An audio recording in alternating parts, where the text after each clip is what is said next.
Hi friends. இன்னைக்கு வீடியோவில் ஒரு சின்ன டிப்ஸ் தான் பார்க்க போகிறோம். இந்த மாதிரி கர்வ் வர இடத்துல எல்லாம் நம்ம எப்படி லேஸ் வச்சு ஸ்டிச் பண்ணணும்னா, ஃபஸ்ட்டு ஸ்டிச் பண்ணுறதுக்கு ஒரு நீடில் எடுத்துட்டு நம்ம கர்வ் வருது இல்லைங்களா, கரெக்டாக அந்த இடத்துல நம்ம அந்த பாயிண்ட்டில் நீடில் குத்திட்டு ஒரு டேர்னிங் மாதிரி லேஸை வந்து திருப்பிக்கணும், ஃபோல்டிங் பண்ணிக்கணும். பாருங்கள் எப்படின்னு இன்னொரு டைம் நான் ஸ்லோவாக சொல்கிறேன் பாருங்கள். டேர்னிங் வர இடத்துல நீடில் குத்திட்டு ஒரு ஃபோல்டிங் பண்ணணும்.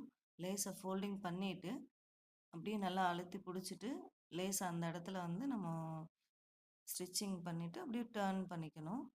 டேர்ன் பண்ணிகிட்டே வந்து நம்ம ஸ்டிச் பண்ணிட்டு வரணும். இந்த மாதிரி நம்ம ஸ்டிச் பண்ணோம் அப்படின்னா இந்த மாதிரி கர்வ் வர இடத்துல எல்லாம் வந்து ஈஸியாக இருக்கும்.